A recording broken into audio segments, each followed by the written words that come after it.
ಈಗ ಜಲಸಿರಿದು ಈಗ ಸಿಟಿಲಿ ನಾರ್ಮಲಿ ಈಗೆಲ್ಲ ಸಿಟಿದು ಸೇರಿಸ್ಕೊಂಡು ಹೇಳ್ತೀನಿ, ಎರಡು ಮುಖ್ಯವಾಗಿ ನಡೀತಿರುವಂಥ ಇದು ಜಲಸಿರಿ ಅಡಿಲಿ ಕುಡಿಯೋ ನೀರಿಗೆ ಇರುವಂಥದ್ದು, ಕೆಲವೊಂದು KWSDB ವತಿಯಿಂದ UGD ಮಾಡುವಂಥ ಇದು ಎರಡೂ ವರ್ಕ್ಸನ್ನು ಕೂಡ ಈ ಮಳೆಗಾಲದ ಸಮಯದಲ್ಲಿ ಹೊಸದಾಗಿ ಯಾವುದು ಗುಂಡಿ ತೋಡೋದಾಗಲಿ ಇರೋ ರಸ್ತೆನ ಮಾಡೋದಂತ ಆಗಲಿ ಮಾಡಬಾರ್ದು ಅಂತ ನಾವು ಈಗಾಗಲೇ ನಿರ್ದೇಶನ ನೀಡಿದ್ದೀವಿ.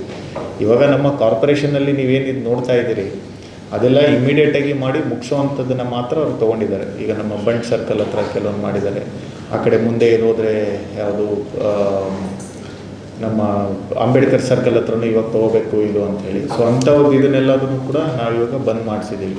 ಎಲ್ಲೆಲ್ಲಿ ಮಾಡಿ ಚೆಕ್ಕಿಂಗ್ ಅಂದರೆ ಏನು ನೀರು ಹೋಗ್ತಾ ಇದೆಯೋ ಇಲ್ಲೋ ಅಂತ ನೋಡುವಂಥದ್ದು ಬಾಕಿ ಇದೆ, ಅವಕ್ಕೆ ಮಾತ್ರ ನಾವೀಗ ಅವಕಾಶ ಕೊಟ್ಟಿದ್ದೀವಿ.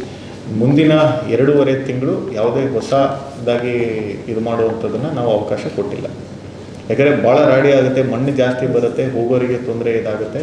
ದೆನ್ ಮಳೆ ಬಂದು ಮಣ್ಣು ಈ ಕಡೆ ರಸ್ತೆಗೆಲ್ಲ ಬಂದಾಗ 2 ವೀಲರ್ಸ್ಗೆ ಭಾಳಷ್ಟು ತೊಂದರೆ ಆಗುತ್ತೆ, ಸ್ಕಿಡ್ ಆಗಿ ಬೀಳುವಂಥದ್ದು, ಮಣ್ಣು ಇದಾಗುವಂಥದ್ದು ಈ ಥರದ್ದೆಲ್ಲ.